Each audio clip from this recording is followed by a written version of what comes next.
The top stories tonight in Y News.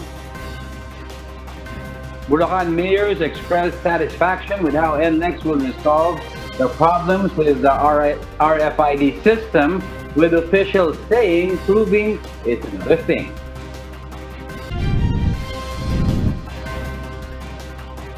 More than 1,000 local government units in the country have declared persona non grata against members of the CPP-NPA and DF.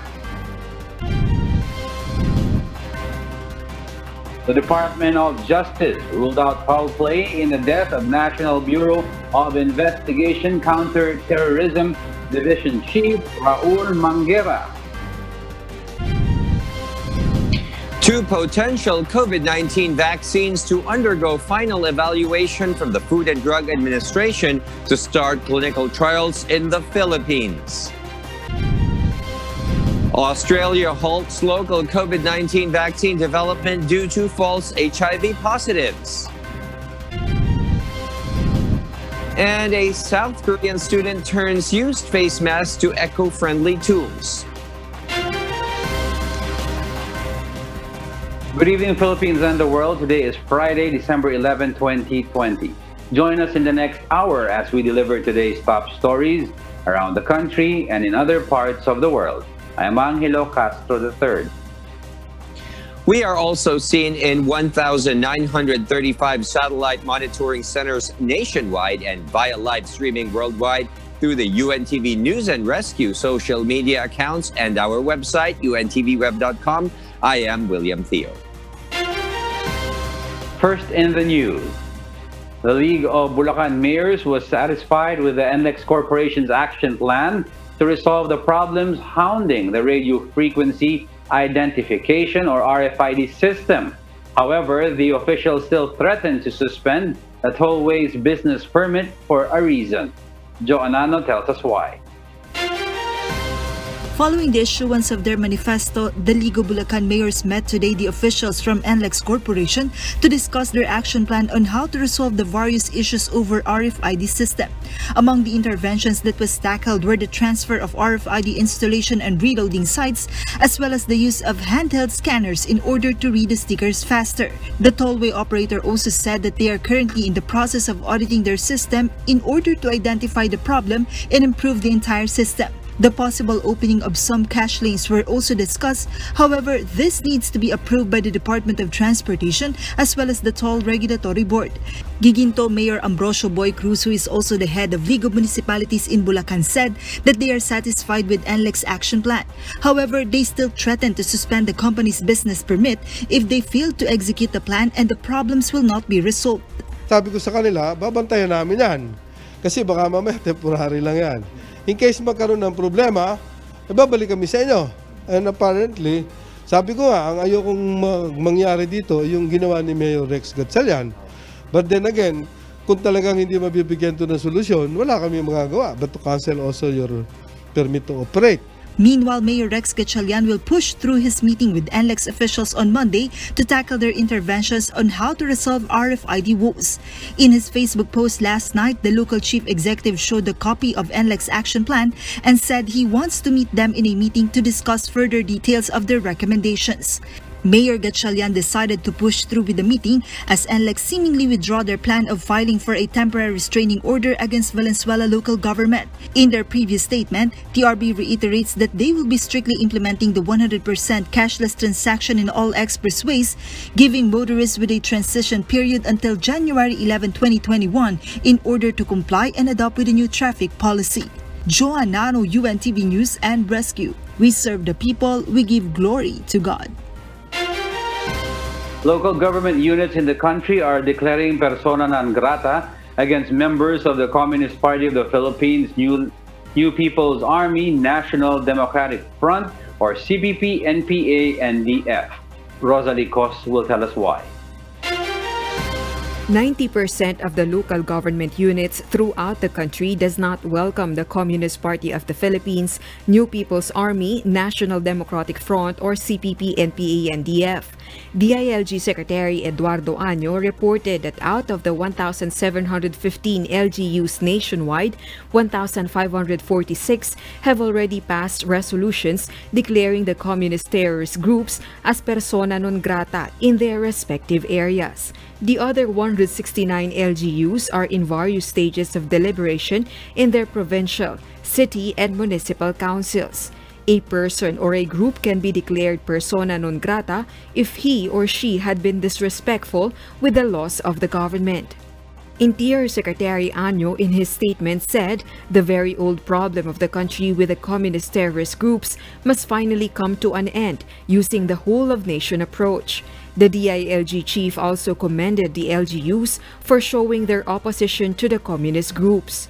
Based on DILG records, among the 17 regions nationwide, 6 regions have reached a 100% declaration of persona non grata to the CPP-NPA-NDF, namely Central Luzon, Central Visayas, Zamboanga Peninsula, Mimaropa, and Cordillera Administrative Region. In Metro Manila, 8 cities have passed resolutions condemning the atrocities of the communist rebels, namely Caloocan, Las Piñas, Mandaluyong, Muntinlupa, Quezon, Navotas, Pasig, San Juan, and Valenzuela. DILG hopes more LGUs will declare CPP-NPA-NDF as persona non grata in 2021. Rosa Licoz, UNTV News and Rescue. We serve the people, we give glory to God. Meanwhile, various militant groups denounced the arrest of a journalist and some activists in separate raids conducted by the police yesterday. The groups blame the government as behind the incidents. Dante Amento will tell us why live. Yes, Dante, good evening. Yes, William, good evening. Members of the Kilusang Mayuono Bayan Muna Defend Jobs Philippines and Pawis, among others, were supposedly to hold their first protest rally at the gate of Camp Karingal this morning. But while approaching the area, operatives from the Quezon City Police District immediately blocked them. They proceeded to the Quezon City Hall of Justice to denounce Executive Judge Cecilin Villavert for allegedly issuing fake search warrants to arrest their 7 fellow activists yesterday. Dennis Velasco of the Defend Jobs Philippines, Jaime Gregorio G., Romina Astudillo, Mark Ryan Cruz of the Kilusang Mayuono, Joel Demate, Rodrigo Esparago, and journalist Lady Ann Salem were apprehended through search warrants, all issued by Judge Villavert. The militant groups believe that the government want to silence them, particularly those who are known critical to the administration. Ito ang gustong talagang mangyari ng kasalukuyang rehimen, na yung lahat ng mga organisasyon, mga progresibo at kritiko ng kasalukuyang gobyerno ay matakot at tumigil sa kanilang ginagawa.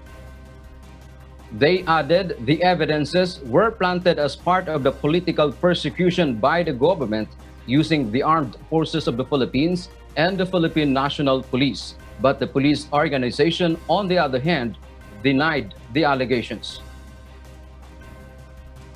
Whatever claim that they might have arising from the service of search warrant. But our police investigators, the CIDG operatives, and all other police elements can also claim otherwise. So we leave it at that. The militants are also appealing to the government to free all the political prisoners, junk the anti-terrorism law, and stop the red tagging by the authorities. Malinaw yung mga previous na mga pronouncement ni Pangulong Duterte kung saan ni-red tag mismo ang KMU bilang mga teroristang organisasyon na walang katotohanan. William, lastly, the groups went outside the headquarters of the Philippine National Police.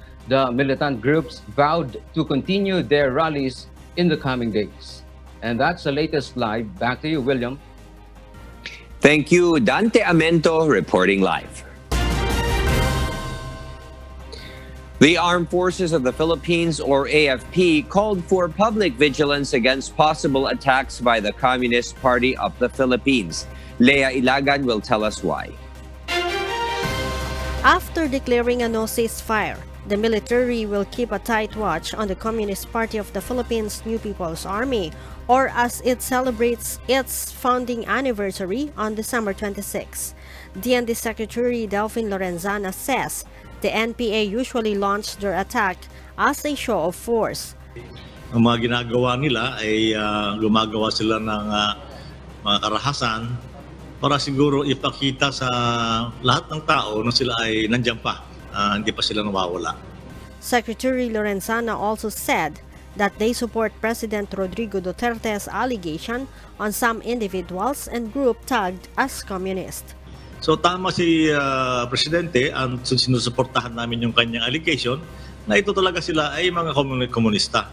Wala siguro kami makitang membership card nila, pero bakit hindi na natin kailangan makita pa yung membership card nila o nakita natin silang nag-oath-taking sa komunista, sa Communist Party, pero yung actions nila, yung ginagawa nila araw-araw na ginagawa, ay nagpapatunay na sila ay membro ng Communist Party. Lorenzana adds to end the insurgency in the country, it needs to have a whole government approach. Lea Ilagan, UNTV, News and Rescue. We serve the people, we give glory to God. National Bureau of Investigation, or NBI Officer in Charge Director Eric Distor has ruled out foul play in the death of its Counterterrorism Division, or CTD Chief Raul Manguera.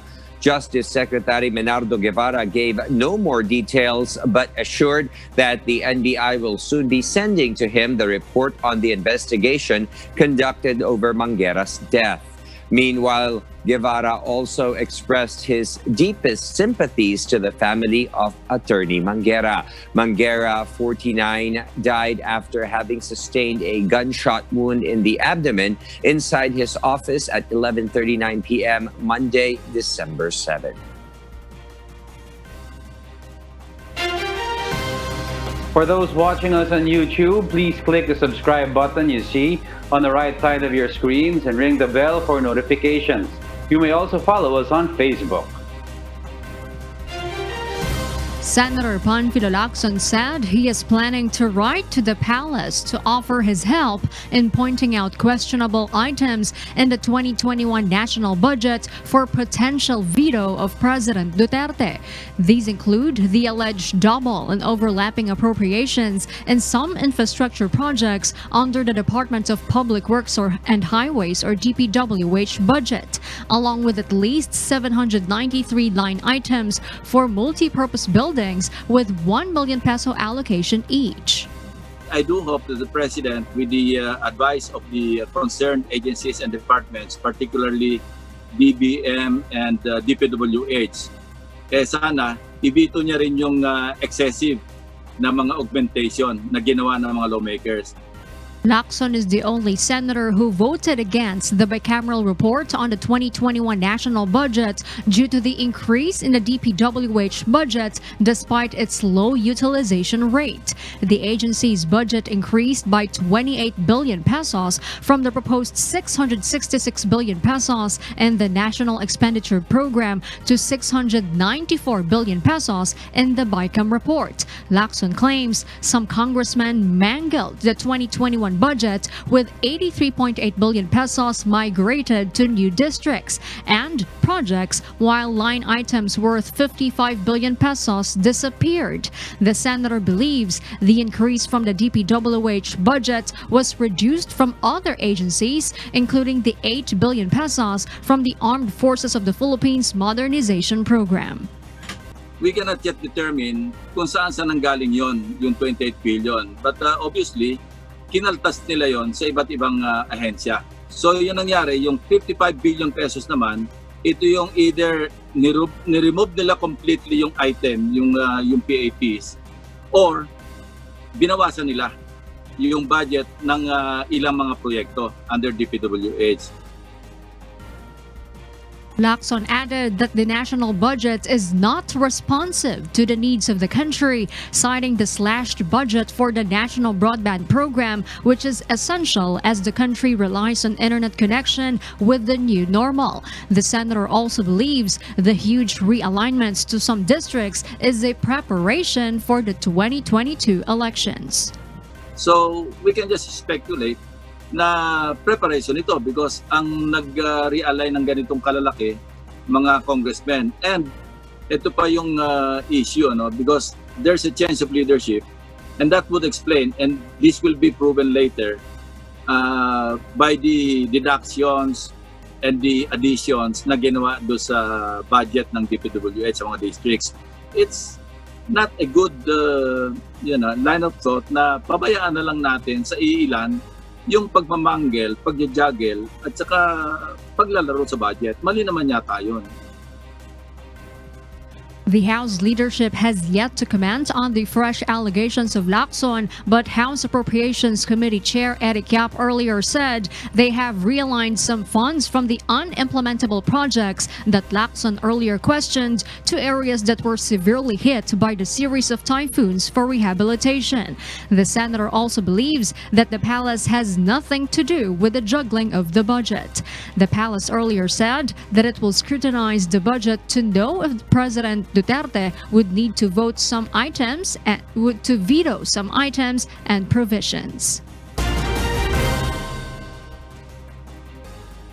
In other news, 2 potential COVID-19 vaccines will now undergo the final scrutiny of the country's Food and Drug Administration to hold its COVID-19 vaccine clinical trial in the Philippines. Aiko Miguel will tell us why. The clinical trial applications of 2 vaccine manufacturers were already screened and approved by the Health Department's Vaccine Expert Panel and Ethics Review Board of the DOST-PCHRD. These are the Janssen Pharmaceuticals of Johnson & Johnson and the Chinese company Clover Biopharmaceuticals. According to Health Undersecretary Maria Rosario Vergere, after the parallel evaluation of the VEP and ERB, the Food and Drug Administration will conduct the final evaluation for the conduct of the clinical trial in the Philippines. You need both approvals from the Vaccine Expert Panel and the Ethics Review Board in order for that specific vaccine to go through the process of FDA. So lahat ng yan ay nakapending pa rin po dahil kailangan nga aprobado ng vaccine experts tsaka aprobado ng Ethics Review Board. Like Janssen and Clover, they will go through the FDA process already and we will await for the information to be given to us by FDA. The Vaccine Expert Panel has also approved the Sinovac. According to FDA, currently no vaccine manufacturer has submitted an application for emergency use authorization for their vaccines to be used in the Philippines. According to FDA Director General Eric Domingo, they are also monitoring reports and results of conducted clinical trials in other countries. Manufacturers are also required to submit their documents and results of trials and studies done in other countries. FDA explains these are all part of the process to assure that prioritized population receiving COVID-19 vaccine will not experience side effects. This is also to avoid any incident like that of reported allergic reaction experienced by 2 healthcare workers vaccinated with Pfizer and BioNTech's COVID-19 vaccine. Ito rin yung advantage din na nauuna sila doon sa mga pumunta sa ibang bansa na mga nakapag-order na or nakabayad na, or sa mga country of origin nila, they usually do it. Para magagamit natin ito as batayan sa approval or disapproval, or if we approve, para makapag-set tayo din ng conditions or warnings in case kailangan na siyang gamitin dito sa atin. According to DOH, they will also screen recipients' health history or if they have allergies.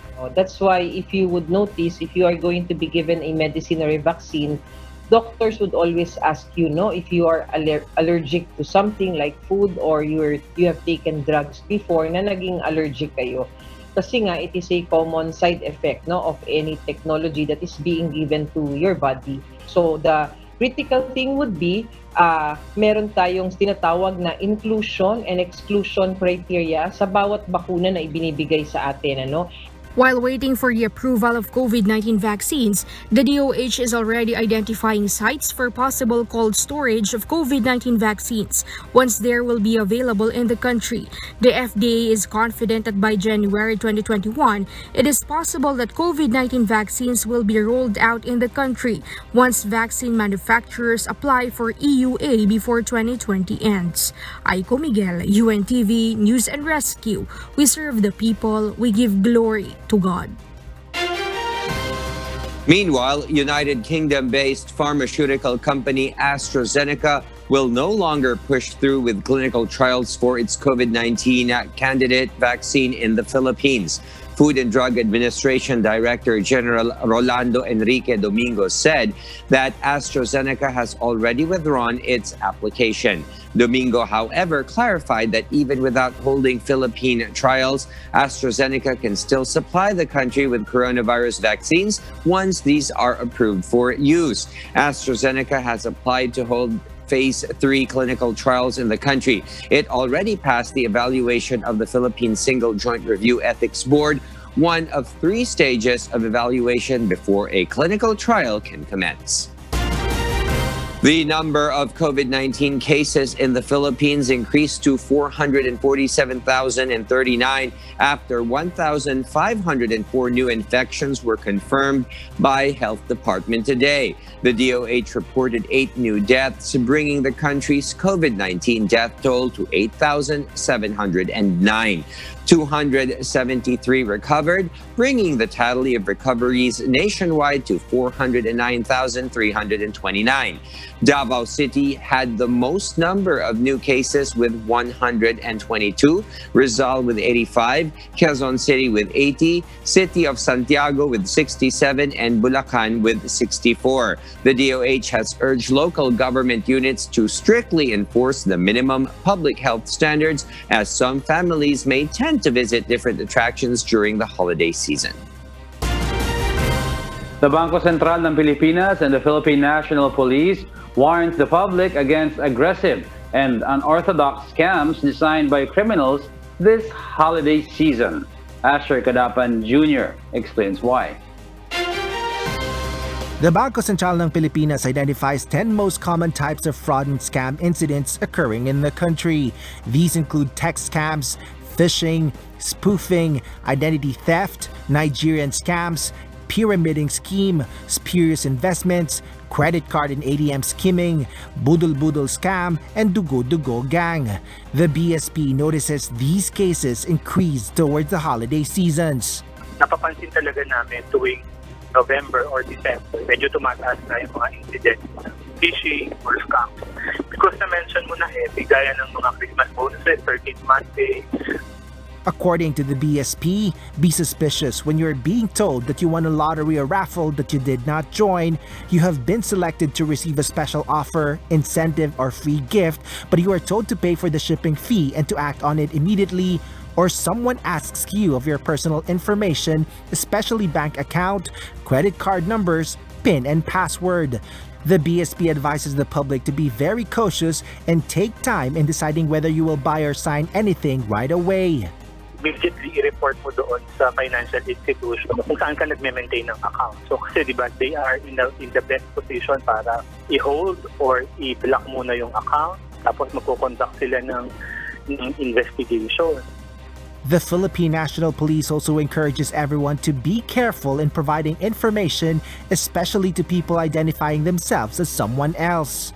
We really are appealing dun po sa ating mga mamayan to be more prudent in dealing with someone na nakikipagkilala at probably nagbibigay ng mga messages appearing to be true pero may mga kaakibat na mga pabayarin at without them knowing it, nagkaroon na po ng mga scams out of this, no?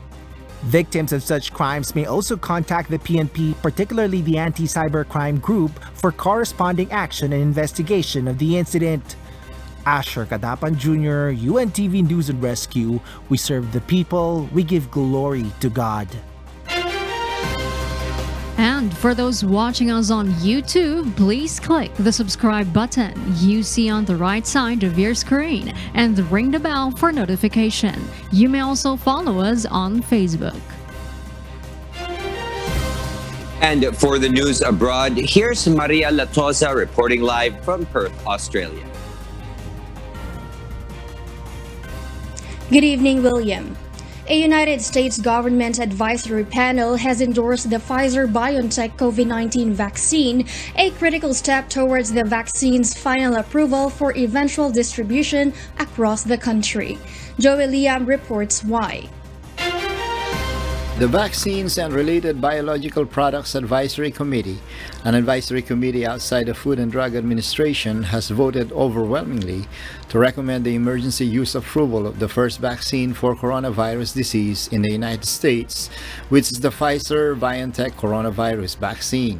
The recommendation comes a day after the U.S. recorded more than 3,000 COVID-19 deaths within a 24-hour period, the highest tally in a single day anywhere in the world. FDA is now expected to grant emergency use authorization as early as Friday. In a statement, FDA Commissioner Dr. Stephen Hahn ensures that the FDA staff will carry out the mandate to protect the public health and make sure that any authorized vaccine meets the rigorous standards for safety and effectiveness. This would pave the way for health workers facing high exposure to the disease and residents of long-term care facilities to receive the first doses of the 2-dose vaccine within days. As soon as Friday, the first 6.4 million doses could be ready to ship.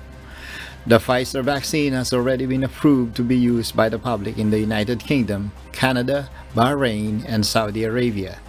Next week, the Vaccine Advisory Committee will consider another emergency use authorization for the COVID-19 vaccine using a similar approach developed by Moderna. Joey Liam, UNTV News and Rescue, USA. We serve the people, we give glory to God. Australia cancels an order for 51 million doses of COVID-19 vaccine after trials run into trouble. Early Briones will tell us why live. Yes, Early, go ahead. Marielle, the highly anticipated COVID-19 vaccine developed by the University of Queensland, partnered with Australian vaccine producer CSL, has been terminated. The 216 individuals who participated in phase 1 trials of the vaccine were not at risk, but have reduced antibodies, which led to false positive HIV results. They did not anticipate this to happen, as they were certain that the antibody binding sites in the HIV construct were removed. Because of this, the Australian government and CSL have unanimously decided, with the scientific advice, that phase 1 and phase 3 trials of the vaccine should be halted. CSL's Chief Scientific Officer Andrew Nash stated that due to the probabilities of risk failure, certain measures were required to be made. Prime Minister Scott Morrison also stated on Friday that the vaccine developed by the University of Queensland will not partake in the Australian vaccine strategy. The University of Queensland vaccine will not be able to proceed based on the scientific advice, and that will no longer feature as part of Australia's vaccine plan. I do want to thank, though, Professor Paul Young and all the team up there at University of Queensland for the amazing work that they have done. Though there were 4 candidates for the vaccine production in Australia, including the University of Queensland, the government instead has assured more doses of other rivals' vaccine, with the following 53.8 million AstraZeneca units, where CSL will produce 20 million of these units in Australia, 51 million Novavax units, and 10 million Pfizer units, which is to be approved in January 2021, and 25.5 million COVAX units. This totals to over 140 million vaccines, which is advised to be the highest vaccine-to-population ratio in the world. The Australian government has planned to begin vaccination in March 2021, with the whole country expected to be vaccinated by the end of 2021. Marielle? Thank you for that report, Early, live from New South Wales. Singapore has approved Advanced MedTech Holdings COVID-19 kit for use in testing saliva from deep within the throat, the company said, as the country looks to ramp up testing to help reopen its borders and resume more economic activity. The test is the first of its type to receive approval from Singapore's Health Sciences Authority. Advanced MedTech, which is a wholly owned subsidiary of Singapore state investor Temasek, said in a statement on Thursday. Singapore has made testing a pillar of its strategy to gradually reopen its borders that have been largely shut for most of 2020. The island state is hosting the World Economic Forum in May next year and has said the safety protocols will include on-arrival tests as well as pre-event and periodic antigen testing.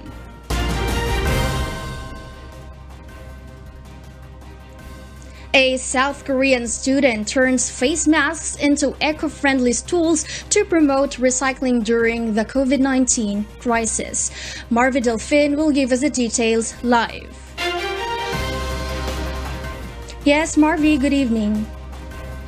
Marielle, 23-year-old South Korean furniture design student Kim Han-yul is transforming discarded face masks into useful furniture in an effort to show that it can be recycled. Kim was concerned about the waste problem contributing to environmental pollution, which is caused by the increased use of disposable face masks during the COVID-19 pandemic. And so, Kim has come up with an eco-friendly solution by melting the polypropylene material to make stools he calls Stack and Stack. Since June, Kim has gathered 10,000 used face masks from his school by setting up a collection box, and he has also received a ton of defective face masks donated by a local factory. To lessen the risk of coronavirus transmission, Kim stores the mask for at least 4 days before he removes the elastic bands and wires, and wields a heat gun over the mask in a mold, melting them down at temperatures over 300 degrees Celsius. Approximately 1,500 face masks are used to make the finished product, which is a 45-centimeter three-legged stool, recycled from white, blue, black, and pink mask. Kim displayed his upcycled stool designs in his graduation exhibition.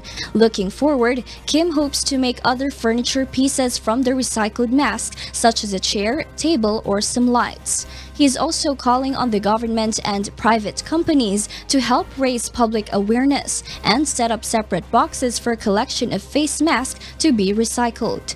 According to government data, South Korea manufactured more than 1 billion face masks for domestic use during the month of September alone. While the stools are not yet available to be purchased, Kim's fellow students were impressed by the rough surface design of the upcycled stools and was inspired by the creative idea. Marielle?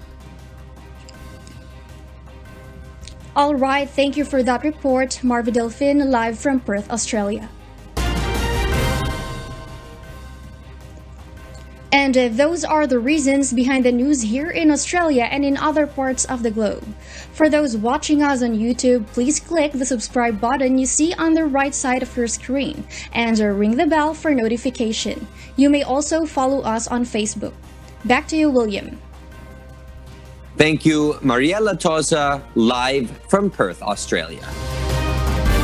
And those are the reasons behind the news, December 11, 2020. I am Harleen Delgado.